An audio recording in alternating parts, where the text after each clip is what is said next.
Hello travelers, I'm Judd Cobler, Game Director for Last Epoch and founder of 11th Hour Games. I'm excited to tell you more about the long-anticipated content coming in Season 2, called Tombs of the Erased, releasing on April 17th.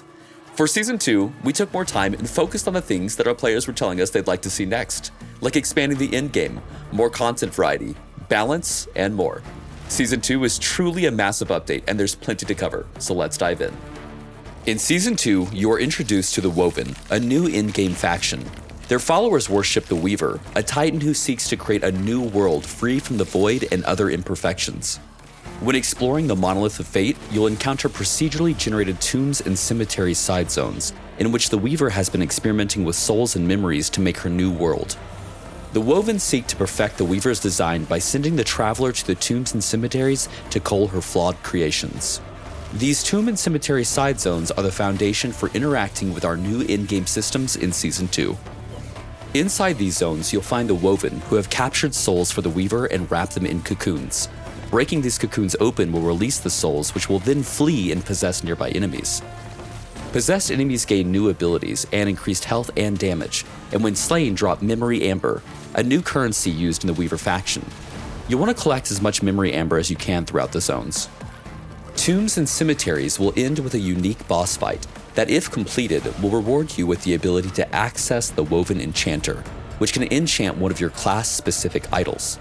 Enchanting an idol via the Woven Enchanter will add a new affix of a random tier and an amount of Weaver's Touch. Weaver's Touch is converted to randomly upgrade the affix applied and/or add an additional affix to the idol that can also be upgraded if there's additional Weaver's Touch to be converted, much like the Weaver's Will mechanic. These may have up to 2 enchanted affixes total. This conversion of Weaver's Touch happens as you gain experience while having the idol equipped. The first enchantment of an idol is free. Re-enchanting the same idol costs Memory Amber each time and re-rolls a new enchantment affix, replacing the previous affixes. To keep non-class idols competitive, we've added new idol subtypes with more powerful modifiers as well. Completing a cemetery, the larger of the 2 types of side zones, will also give access to an altar of the Weaver. Altars are used to place the Weaver's constructed realities into the Echo Web, which take form as and are called Woven Echoes.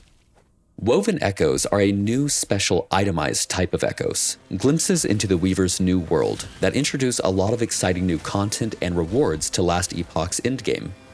These drop from enemies within tombs and cemeteries and can be purchased from the Woven faction NPC, Mask. Woven Echoes will provide new challenges and objectives, such as access to brand new bosses like the Draw Queen and Ignixoros the Antipode Dragon, or enhanced versions of existing bosses like Majasa with new abilities, and even an Uber version of the pinnacle boss Aberoth introduced in Season 1. But beware, defeating Uber Aberoth is only accomplishable by the most skilled players and powerful characters in Eterra. There are many powerful rewards tied to Woven Echoes, such as unique forges giving you special ways to craft items not found anywhere else in the game, access to new unique items only found by defeating these bosses, and even ways to accelerate in-game progression for alt characters by bringing a timeline's corruption up to match the corruption of another character's timeline. We'll go over some Woven Echoes momentarily. So far, there are 37 different types of Woven Echoes being introduced with Season 2 and more to come. Once you've found and completed your first cemetery, you'll catch the attention of Mask, the Weaver's High Priest, who will bring you to the Haven of Silk to tell you more about the Woven and then invite you to join them. Joining and gaining rank with the Woven will allow you to unlock more Woven Echoes and give you access and points to spend in the new Weaver's Tree. The Weaver's Tree allows you to influence the encounters and rewards in the Monolith of Fate, providing more agency over your in-game experience. Some options include having a chance for Arena Echoes to be replaced with Super Arena Echoes, which contain champion enemies, or having items with Weaver's Will be rolled twice and keeping the higher value of the 2, or sometimes letting a Shade of Orbis ambush you in your Echoes for additional drops and challenge. Some key nodes allow items and Woven Echoes to be imprinted into the tree, yielding different effects. Like imprinting a Woven Echo, giving it a chance to spawn in your Echo Web without placing it via the altar of the Weaver in cemeteries. Or imprint an item to make it so that an item of the same type and rarity is granted as an additional reward when completing Echoes. Or imprint an item and there will be a chance for enemies and regular echoes to drop a pile of items similar to the imprinted one. There are many fun and exciting options in the Weaver's Tree that allow you to shape your end-game experience and loot hunt. We can't wait to hear your feedback.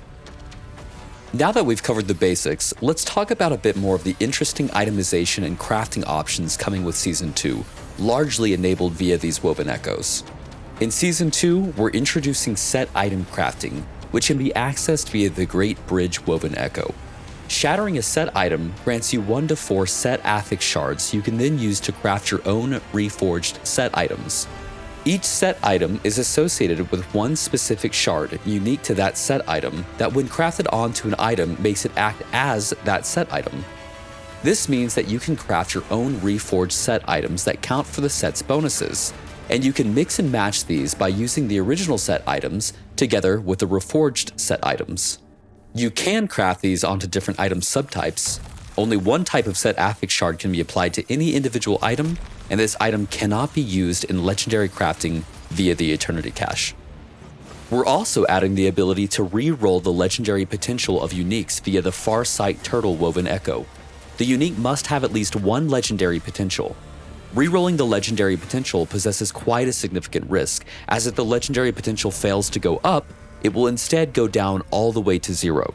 This is a worthy risk, as many times to get an upgrade, you need to have more than one legendary potential. And even in the case that it ends up going down to 0, you can then attempt to upgrade it again via the Nemesis Egg, providing multiple new chances to turn an item that might not be an upgrade into an upgrade.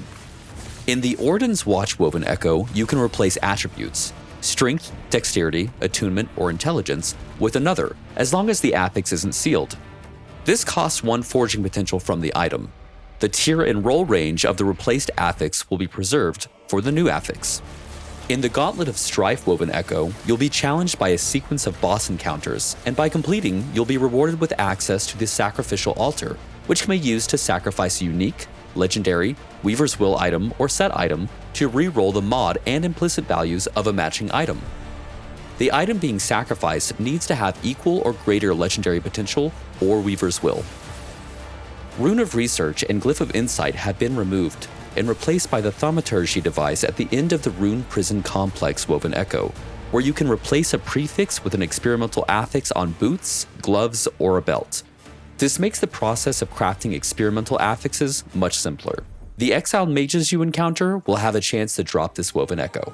We're also adding some brand new crafting materials, such as Rune of Weaving, which speeds up your Weaver's Will and Weaver's Touch item conversions.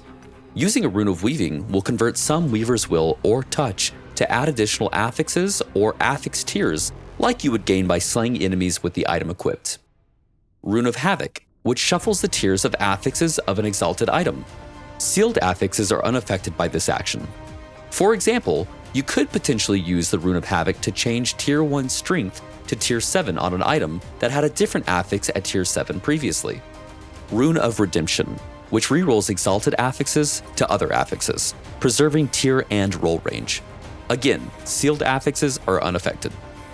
Another crafting update we believe you guys will be excited about is when using the Eternity Cache in Temporal Sanctum Tier 2 or above, you may now select one affix that is guaranteed to be applied to the legendary that you're about to create. Season 2 brings an additional challenge for players with newly introduced champion enemies that spawn in the campaign, monolith, and dungeon. Champions are powerful versions of enemies with additional and altered abilities that spawn with 3 additional random modifiers, including 1 champion mod. They drop extra loot when killed and even have a small chance to drop much rarer loot, like a pile of unique items. Champions also always drop an item with a sealed champion affix that depends on the champion's mod. For example, a Volcano champion will always drop a belt with a Volcano champion's affix. These mods have unique affixes rarely seen elsewhere and can be very powerful when used with the correct builds. We've made many updates to both the monolith and dungeons. Monoliths have new objectives, like slaying enemies until a cocooned item drops, which is a unique item that has a higher chance to have legendary potential when identified, or the need to seal deadly void rifts that have begun appearing in the echoes. You can now reach empowered monoliths on alts much more quickly, as we've made characters in the same environment share Monolith of Fate timeline unlocks. We've improved arenas by having enemy waves spawn more quickly, and increased enemies' movement speed so that they don't take as long to reach you. And we've updated Echo Spire objectives, so that the spires are guarded by a mini-boss and only attack you once you've engaged the Guardian. This means that they will no longer shoot at you from all the way across the map. For dungeons, we're introducing Dungeon Charms, which can modify a dungeon run. We're introducing 2 charms with this patch, one of which is called a Portal Charm that can be used to immediately portal to the boss of a dungeon and gain a random assortment of mods that you would have gained along the way. We've also added the Black Market Key Trader to Majelka's Upper District in the Divine Era, where you can exchange any 3 dungeon keys for a Portal Charm. In dungeons, you can now use a key to respawn either on the floor you've gotten to or at the boss, instead of needing to repeat the entire dungeon. Please, don't test this as a hardcore character. It will not save you. In Season 2, the Sentinel class is receiving a ton of updates, from small adjustments to skills to fully reworking others. Paladin and Void Knight are receiving major overhauls to their mastery passive trees, and Forge Guard is receiving some additions like a passive allowing them to wield a 2-handed weapon and a shield at the same time. Volatile Reversal has been completely reworked, including a brand new skill tree. By default, it is now a combo traversal skill, where the first use of the skill sends you forward in time to a location to strike enemies in an area, while the second use sends you back in time to your original location, once again striking enemies in that area. You can build for melee or spell damage, and the tree offers some great interaction with other skills like Devouring Orb. We've renamed Sigils of Hope to Symbols of Hope to free up the term for the planned skill sigil system coming later, and have updated its functionality. Symbols of Hope now automatically generate symbols for you, meaning no spending mana or stopping to cast it. Actively using the ability now consumes the symbols to grant ward and temporary damage reduction. Devouring Orb at a baseline now also deals void damage over time in an area around it, and these damaging areas can stack. Its skill tree has been updated with cool new possibilities, including a node that instantly casts it for you whenever you move. No more numlock needed, and no more getting interrupted every time it casts. Most Sentinel skills received a variety of small to moderate updates to improve their power and offer additional build options. Examples include Multi-Strike that has been given more support to deal single target damage by allowing additional swords to hit the same target. Vengeance has been updated to include conversions to both Fire and Void. Rive can now be converted to Void. Javelin's Divine Fury and Siege Barrage nodes now work together. Hammer Throw has received buffs to non-spiraling nodes. Shield Throw no longer has a cooldown at base and has a node to allow it to bounce from the player. And Time Rot is now a viable, distinctly unique damaging ailment for Void Knights. We're also very excited to bring a new skill to Marksman, Heartseeker. Heartseeker shoots a single target arrow that seeks a nearby targeted enemy and has a chance to recurve, meaning it pierces and comes back to hit the target again. When building for Heartseeker, you'll likely want to increase the recurve chance, allowing it to pierce and hit the same enemy many times. If the target is destroyed, and Heartseeker would have recurved, it will instead seek another nearby target. Heartseeker's skill tree gives options to be converted to Fire and Cold, has lots of support for Poison and Bleed, can be used as utility to generate mana and different shrouds, and even to provide global buffs granting added throwing and spell damage. You can also remove the base functionality where Heartseeker seeks a new target after slaying the first, and instead turn those leftover recurves into puncture skill procs that fire towards nearby enemies. Heartseeker requires 30 points in the Marksman tree, and Hail of Arrows has been moved to the 35-point skill unlock slot. Season 2 is bringing quite a lot of balance changes. Health builds are generally more effective as there is much more access to health modifiers across the game. Health affixes and health regeneration have been buffed, and health granted per level has been increased. Ward builds are still powerful, but outliers allowing for massive ward generation have been rebalanced. In general, many skills have received buffs, as our goal is to make many more builds viable for in-game content, and previous meta builds that were overperforming have been brought in line. Skills such as Black Hole, Elemental Nova, Tornado, flurry, and shurikens have had their damage effectiveness increased.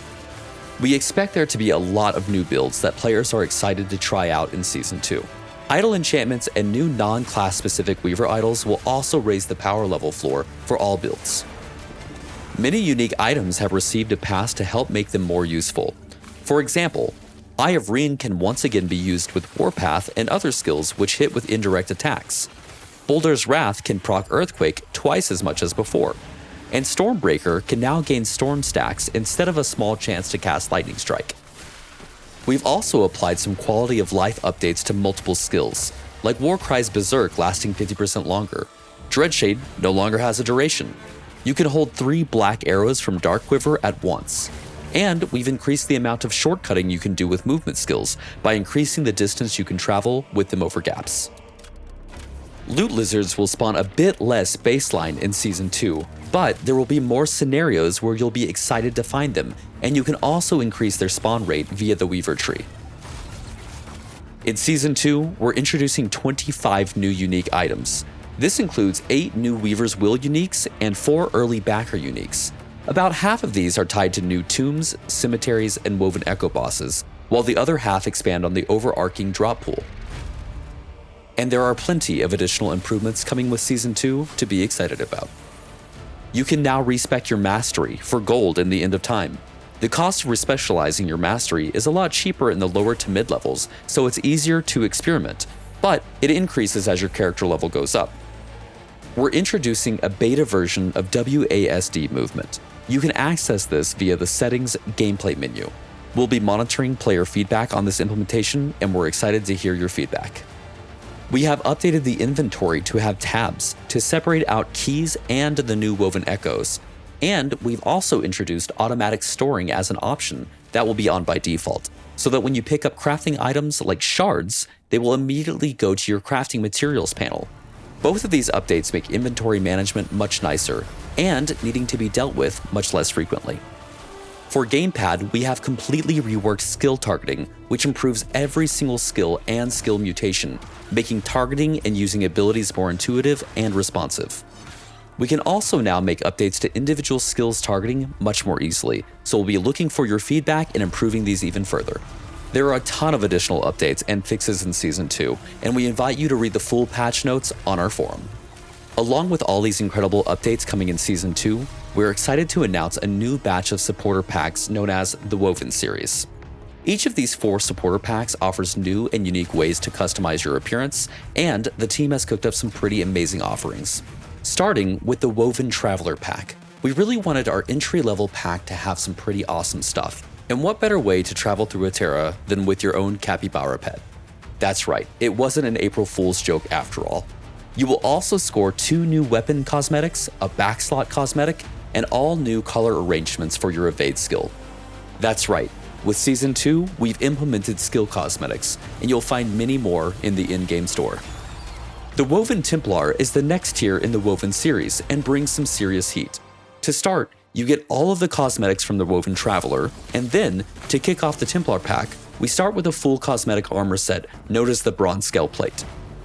But the fire doesn't stop there. You're also getting Yoshok's Destroyer, a massive 2-handed hammer cosmetic, a new portal skin, another fiery evade cosmetic, and the first look at the Fire Footprint cosmetic, and an additional 100 epoch points to use in the in-game cosmetic shop. Up next, and second tier in the Woven series, is the Woven Vanquisher Supporter Pack, and this pack is charged and ready. As with the previous tiers, the Woven Vanquisher Supporter Pack also includes all cosmetic items from the Woven Templar and Woven Traveler packs. Kicking off the Woven Vanquishers pack, players will harness the power of the storm with the Thunderfang cosmetic armor set. You'll also receive the Tempest Gate Portal, Storm Drake Wings back attachment, Storm Dragon Staff, Storm Walker Evade effect, and Lightning Footprints. And finally, if you're looking to get everything the Woven series of supporter packs has to offer, then the top tier Woven Legends supporter pack is the one for you. Harnessing the visual prowess of the Weaver herself, don the Shroud of Woven Disciple cosmetic armor set. Be sure to bring along your faithful companion, the Thread Strider pet. You will also receive 4 unique evade cosmetics and the Weaver Footprints visual effect. The Woven Legends Supporter Pack also includes all of the cosmetic offerings from the Woven Vanquisher, Woven Templar, and Woven Traveler Supporter Packs. This really is the Get Everything pack. We're also adding many more items you can purchase with Epoch points in the store, including those awesome new skill cosmetic effects. We sincerely appreciate your support and hope you enjoy Last Epoch Season 2. Thank you for your patience, as this one took a bit longer to get out, but we hope that the wait was worth it, and we'll aim to be delivering seasonal patches more quickly going forward. Thank you for your support, and we'll see you in Eterra for the launch of Tombs of the Erased on April 17th.